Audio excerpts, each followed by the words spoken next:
అవును. ముఖ్యంగా ఈరోజు మీరు ఎందుకు సమావేశమయ్యారు స్వామీజీలతో? దేని జై శ్రీరామ్.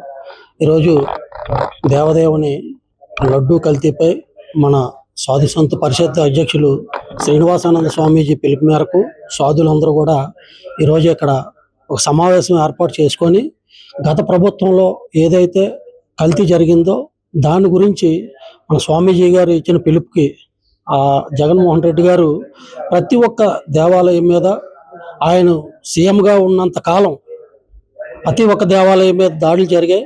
ఈ దాడులన్నింటినీ కూడా ఆయన ఖండించకుండా ప్రతి ఒక్కరిని ప్రోత్సహించుకుంటూ వచ్చి ఇక్కడ మనకి రాముడి తలకాయ తీసిన, అక్కడ ఆంజనేయ స్వామి చెయ్యి తీసిన, విజయవాడ అమ్మ దుర్గమ్మ సింహాలు తీసిన, ఏది తీసినా ఏ దేవాలయం మీద వందలాది దేవాలయాల మీద దాడులు జరిగినా సరే సీఎం గారు, అప్పుడు ఉన్న సీఎం గారు జగన్మోహన్ రెడ్డి గారు చాలా వ్యంగ్యంగా, మంత్రులు కూడా చాలా అసహ్యంగా మాట్లాడిన రోజులు మనం చూసాం.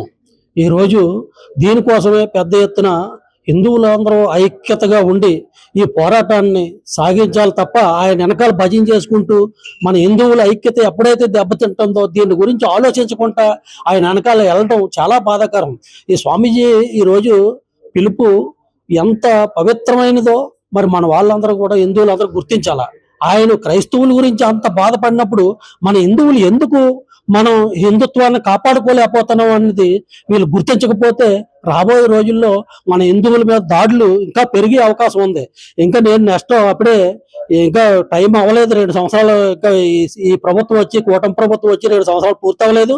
నెక్స్ట్ నేనే సీఎం అని ప్రజల్లో తిరిగితే ఆయన వెనకాల తిరిగి ప్రజల్ని మరి ఏమనుకుంటున్నారో ఏటో తెలియలేదు. హిందువుల్ని కాపాడుతాడు అనుకుంటున్నారా, లేకపోతే మనం లేకుండా చేసేస్తాడు అనుకుంటున్నాడు జగన్మోహన్ రెడ్డి కోసం ఎంత తాపత్రయపడి ఆయన వెనకాల ఎంత భజన చేస్తున్నారంటే మరి హిందువుల్ని ఏమైపోతారో ఆలోచించలేని హిందువులకి మరి ఏమి అనుకోవాలో తెలియలేని పరిస్థితి ఈ రోజు ఉన్నది. కాబట్టి మన సాధు సంత పరిషత్ అధ్యక్షులు శ్రీనివాసానంద పిలుపు మేరకు ప్రతి ఒక్క హిందువు కూడా ఐక్యంగా పోరాటం చేసి మన హిందువుల ఐక్యతని కాపాడుకోకపోతే రాబోయే రోజుల్లో చాలా ప్రమాదం ఉందని తెలియజేసుకుంటూ జై శ్రీరామ్. స్వామీజీలందరూ ఇక్కడ సమావేశమయ్యారు, కారణం? ఈనాడు ఈ స్వామీజీలందరూ ఎందుకు సమావేశమయ్యారంటే తిరుపతి లడ్డూలో కల్తీ జరిగిందని, దానికి కారణం రాజకీయ నాయకులని, అలా కల్తీ జరగటం మూలాన హిందువుల యొక్క మనోభావాలు దెబ్బతిన్నాయని, అనేక మంది అనారోగ్యం పాలయ్యారని ఇదే ఈరోజు సమావేశానికి అసలు ముఖ్య కారణం. ఎంతో పవిత్రంగా హిందూ సమాజం అంతా భావించే తిరుమల లడ్డు, ఆ దేవదేవాన్ని ప్రసాదాన్ని తీసుకొచ్చి నేను అదే తీసుకొచ్చి అందరం పంచుకొని తింటాం. అలాంటి లడ్డూని ఎందుకు కల్తీ చేయాలనిపించింది అంటారు? రసాయన ఇప్పుడు నేను ఒక విషయం మీడియా ముఖ్యంగా ఒక విషయం అడుగుతాను. కల్తీ అంటే ఒక దాంట్లో ఇంకోటి కలిపితే కల్తీ అవుతుంది, అంతేనా? అంటే నెయ్యిలో ఇంకోటి ఏదైనా కలిపితే కల్తీ అవుతుంది. అసలు ఈ నెయ్యి లేకుండా కల్తీ ఏంటండి? అక్కడ నెయ్యి 1 గ్రాము కూడా లేదు అని చెప్పి ఒక పక్క చెబుతూనే మళ్ళీ కల్తీ ఏంటండి? అంటే లక్షల కొలది లీటర్ల నెయ్యి వాడు తాగేసి వేరే జంతువుల కొవ్వు లేకపోతే ఏదో నాసిరకం ఆయిల్లో తీసుకొచ్చి ఆ లడ్డూలో పెట్టి దాన్ని తయారు చేసి అమ్మారు. మరి అక్కడ నెయ్యి ఆడుందండి కల్తీ జరగటానికి? లేని నెయ్యి కల్తీ జరిగిందని చెప్పి మాట్లాడుతున్నారే కానీ అసలు ఈ నెయ్యి ఏమైంది ఒక్కళ్ళు మాట్లాడరే? ఈ లక్షల లీటర్ల నెయ్యి ఏమైంది? ఇంత కల్తీ ఇంత జరిగింది, నెయ్యితో నెయ్యే లేదని చెప్తున్నా కూడా ఈ వైసీపీ నాయకులు కానీ, ఆ గత ప్రభుత్వంలో ఉన్న పాలకులు కానీ ఎందుకు రోడ్డు మీదకి వచ్చి అసలు ఏమి జరగనట్టుగా ఇంకా ఎదురుదాడి చేస్తున్నారు? ఇంకా ఎదురుదాడి అంటే ఇప్పుడు ఇటీవల కాలంలో మీడియాలోనే ఒక కథనం వస్తుంది, అది మీకు తెలియకుండా ఉండదు. ఏంటంటే ప్రజల యొక్క అభివృద్ధిని పక్కన పెట్టేసి ఎంచేపటికి లడ్డు కల్తీని పట్టుకున్నారేంటి? దాన్ని వదిలేసి ప్రజల యొక్క అభివృద్ధిని పట్టుకోండి అని చెప్పి కొంతమంది నాయకులు నిన్న కూడా మాట్లాడారు. అంటే దాన్ని ఏదో ఒక రకంగా పక్కకు పెట్టేయాలి.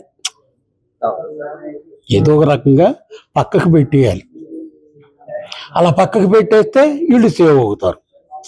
దానికి వాళ్ళు ఎంచుకున్నటువంటి మార్గం ఏంటంటే ఇదేమో గొప్ప విషయమా ఏంటి? వాళ్ళ దృష్టిలో వెంకటేశ్వర స్వామి గొప్ప వ్యక్తి కాదు. మీకు ఇంకొక విషయం చెప్తాను. ఇదే జగన్మోహన్ రెడ్డి ఎన్నో సంవత్సరాలు ఎన్నో ఎన్నికల్లో పాల్గొని కూడా గెలవలేక పక్కున కూర్చున్నటువంటి సమయంలో స్వరూపానందేంద్ర సరస్వతి స్వాముల వారి దగ్గరికి వచ్చి వారి ద్వారాగా హిందుత్వం తీసుకొని వారి ద్వారాగా రాజసేవల యాగం చేసి తనకు అధికారంలోకి వచ్చిన తర్వాత ఈయన చేసిన మొట్టమొదటి పని ఏంటంటే జెరూసలేం వెళ్ళడం. ఈయన ఎలా ఆయనకి హిందుత్వం ఇచ్చాడు? స్వరూపానందేంద్ర సరస్వతి స్వాముల వారికి అతనికి హిందుత్వం ఎలా ఇచ్చాడు? ఆయన జెరూసలేం వెళ్ళాడు. మరి ఈయనేమైనా ఖండించి ఏమైనా పక్కకు తప్పుకున్నాడా? లేదు. రాజగురువుగా 5 సంవత్సరాలు కొనసాగారు. ఏమండి, ఇలాంటి వాళ్ళు ఉన్నప్పుడు మరి నెయ్యి ఆడిపోయింది, నువ్వు తాగావా? జగన్మోహన్ రెడ్డి తాగాడా? సుబ్బారెడ్డి తాగాడా? పైకి హిందూ అని చెప్పుకుంటూ హిందూ దేవాలయం మీద దాడులు చేయటం, రామగిరి ఇవన్నిటి మీద చేయటం, అంటే హిందూ సమాజంలో విచ్ఛిన్నం చేయాలని ఒక ఉద్దేశంతోనే కదా. అంతే. ఇప్పుడు మీరు మీడియాలో ఉన్నారు కాబట్టి మీకు తెలుసు.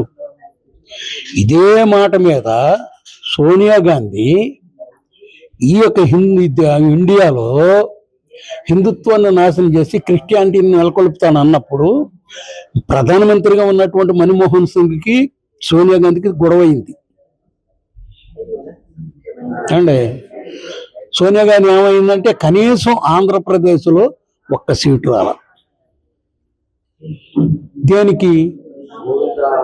మరి ఇదే జగన్మోహన్ రెడ్డి గారి తండ్రి వైఎస్ రాజశేఖర రెడ్డి గారు దేవుడికి 7 కొండలు ఎందుకు, 2 కొండలు చాలని ఏదో ఒక కంపెనీకి, క్రిస్టియానిటీ కంపెనీకి దాన్ని కట్టబెట్టడానికి ప్రయత్నం చేసినప్పుడు వీళ్ళంతా లేరా? కానీ ఆంధ్రప్రదేశ్లో ఒక్క ధర్నా జరగలేదు. కానీ ఉత్తరప్రదేశ్లో, మధ్యప్రదేశ్లో, అటుకుల్లో విపరీతమైనటువంటి ఆందోళన చేశారు. అప్పుడు ఆగింది. కానీ మీకు తెలిసి ఏమన్నా ఆంధ్రప్రదేశ్లో ఏమన్నా ఒక ధర్నా జరిగింది, లేకపోతే ఇద్దరు చెప్పండి, నేను కూడా అంటాను. ఎందుకంటే నాకు తెలియదు కదా, మీరంటే దేశం అంతా తిరుగుతూ ఉంటారు. వైవి సుబ్బారెడ్డి కల్తీ జరిగింది, నా తప్పిదం కాదు అని అంటున్నారు. కానీ వైసీపీ వాళ్ళు వచ్చి కల్తీ జరగలేదు. అదే నేను చెప్తుంది. దాన్ని ఎంతసేపుకి పక్కదారి పట్టించడానికి, పక్కకి నెట్టడానికి ప్రయత్నం చేస్తున్నారు. కానీ ఇది వీళ్ళైనా వాళ్ళని కఠినంగా శిక్షించాలి. ఇక మీదట ఎప్పుడైనా ఎవరైనా ఇలా చెయ్యాలంటే ఏంటి, వాళ్ళకి భయం కలగాలి. ఆ విధంగా శిక్షించాలని మాట్లాడరామండి.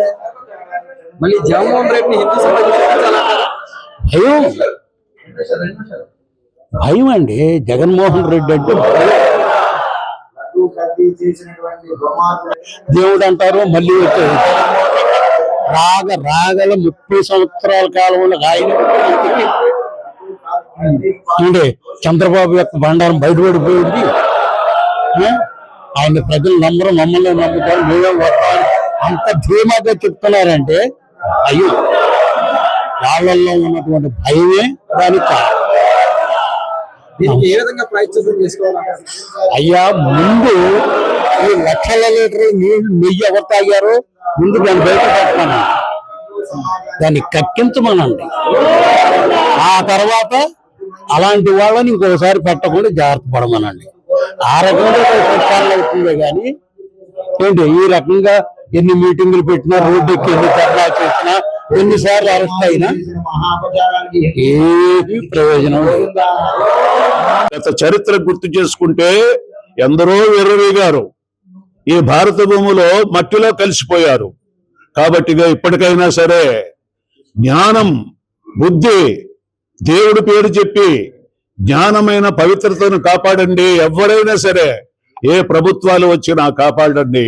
అలాంటి పరమ పవిత్రతతో కూడిన ఈ మానవాళిని కలుషితం చేసి వాయువుని, నీటిని, సర్వస్వము, తినే ప్రసాదాలని, ఆహారాన్ని కలుషితం చేసి ఏం బాగుపడతారు?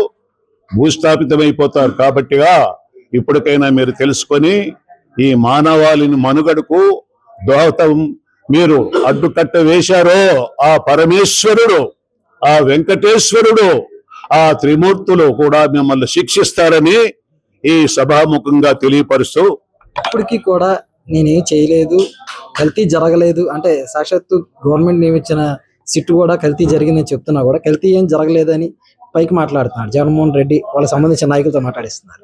అంటే హిందూ సమాజం అంటే ఆయనకు ఒక ఇది ఉంది. దొరికితే దొంగలు, దొరకపోతే దొరలు. కల్తీ కలవలేదని మాటలు చెప్పడం కాదు, అది వాస్తవం అనేది వాళ్ళే ప్రూవ్ చేయమనండి. కల్తీ కలవలేదని మనకి రిపోర్ట్ తెమ్మనండి. ఎక్కడైనా సరే కల్తీ కలిసిందాన్ని కలవలేదని అడ్డుదారుల్లో వెళ్ళకూడదు, కానీ కల్తీ కలవలేదని వాళ్ళు ప్రూవ్ చేసి మనకి ఇమ్మని చెప్పండి. కల్తీ కలిసింది కాబట్టిగా ఆ ప్రసాదము రుచి చూసిన వాళ్ళు, తిన్న వాళ్ళకి ఆ తాలూకా ఆ పరమ పవిత్రమైన ప్రసాదము నీచంగా కనిపించింది కాబట్టి కల్తీ కలిసిందని మేము డిక్లేర్ చేస్తున్నాం. ఎందుకు కల్తీ కలవలేదు? కల్తీ కలిస్తే భగవంతుడి మీద అపరాధం వేసి మేము మాయ మాటలు మచ్చ మాటలు వాళ్ళ ఆడము కదా. కాబట్టిగా కంపల్సరిగా కల్తీ కలిసింది, అది వాస్తవము, అది మాత్రము సత్యం. కాబట్టిగా కల్తీ కలిసింది. అలాంటి దాన్ని మళ్ళా రెక్టిఫై చేయడం కానీ, కలవలేదని మళ్ళా అబద్ధాలు చెప్పడం కానీ, కలిస్తే మళ్ళా అంతకంటే ఇంకా తప్పిదం లేదు. కాబట్టిగా కంపల్సరిగా ప్రసాదములో కల్తీ కలిసింది. దీన్ని ఏ విధంగా ప్రాయశ్చిత్తం చేయాలంటారు? దీన్ని ఏ విధంగా ప్రాయశ్చిత్తం చేయాలంటే మన అందరం కూడా సంఘటితగా శక్తితో ఇలాంటి కల్తీ అపచారాలను, ఇలాంటి నీచ రాజకీయాలను, రాజకీయ ముసుగుల్లో ఉన్న దొంగలను పసికట్టి కనిపెడుతూ శిక్షించే పరిణామము త్వరలో మనం ఆసన్నం అవుతుందా. అందరూ సంఘటితమై ఈ కార్యక్రమాలు మనం చేద్దాం. ప్రతి ఒక్కరూ కూడా పరమ పవిత్రతను కాపాడుదాం, భారతదేశ చరిత్రను కాపాడుదాం. భారతదేశంలో ఉండే ఆ పరమ పూజ్యమైన జగద్గురువుగా ఈ తలమానికంగా వెలిసిన ఈ సర్వ మతాలకు అధిపతి అలాంటి భారతదేశంలో ఉండే భగవద్గీత కానీ ప్రతిదీ పరమ పవిత్రమే. అలాంటి దాన్ని మనము మరలా కాపాడి మన యొక్క ధర్మాన్ని, మన యొక్క సత్యాన్ని మనం కాపాడుకుందాం. గత ప్రభుత్వ హయంలో కల్తీ నెయ్యి విషయంలో ఏం జరిగింది అంటే, కల్తీ నెయ్యి ఇంతవరకు కల్తీ నెయ్యి అని అనుకున్నాం. కల్తీ అని ఎప్పుడు అనాలి?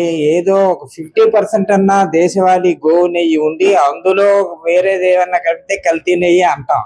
కానీ ఇది సృష్టికి ప్రతి సృష్టి చేసేసి ఏకంగా ఆవు లేదు, పాలు లేవు, వెన్న లేదు, నెయ్యి లేదు, మొత్తం కల్తీ చేసేసి ఈ లడ్డూని తయారు చేశారు.